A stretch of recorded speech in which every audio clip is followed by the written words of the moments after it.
বাংলাদেশ জাতীয়তাবাদী দল সংস্কারের ভিতর দিয়ে যে দলের যাত্রা শুরু, সংস্কারের সব সময় পরিবর্তন এবং সংযোজন বিয়োজনের মাধ্যমে সংবিধানকে কিভাবে আধুনিক করা যায়, আগামী প্রজন্ম বর্তমান প্রজন্মকে চাওয়াকে ধারণ করা যায় এবং একটি স্বাবলম্বী বাংলাদেশ হিসাবে বাংলাদেশকে পৃথিবীর মানচিত্রে তার স্বমহিমায় উদ্ভাসিত করা যায়, সেই লক্ষ্যেই কিন্তু বিএনপি সবসময় কাজ করছে।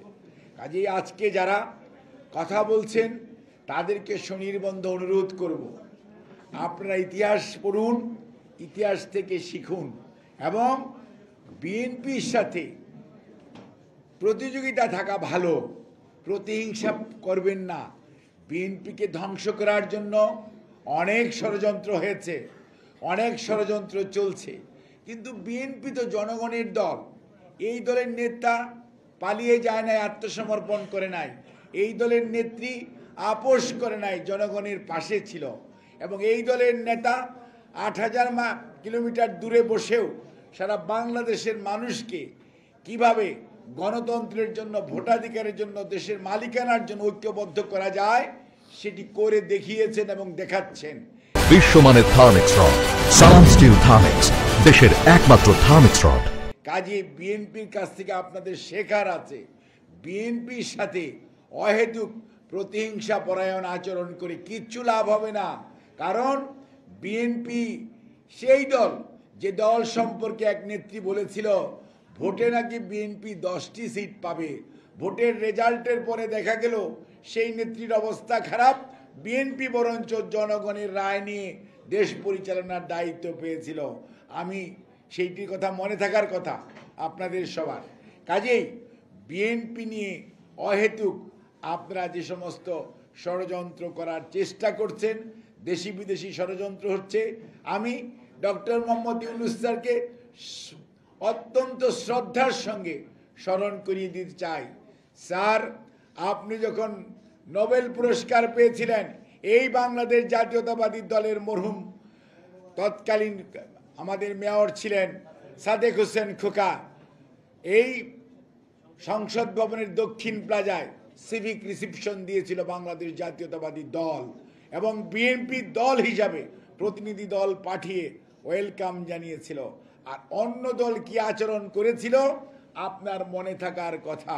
কাজেই স্যার, সব সময় বিএনপি ভালো কিছুর পাশে থাকে, বিএনপি যারা ভালো মানুষ তাদেরকে উৎসাহিত করে।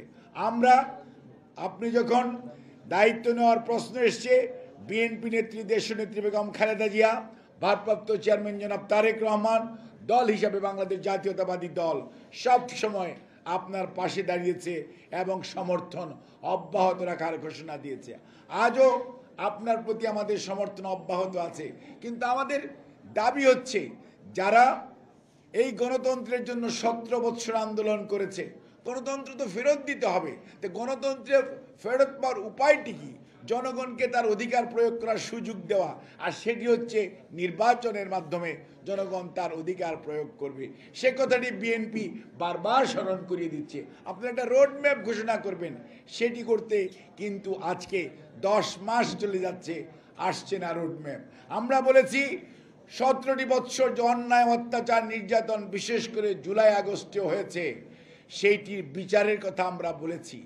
আমরা বলেছি বিচার ব্যবস্থার সংস্কার, আমরা বলেছি নির্বাচন কমিশনের সংস্কার, আমরা বলেছি প্রশাসনের সংস্কার। আপনারা সেগুলো কমপ্লিট করেন।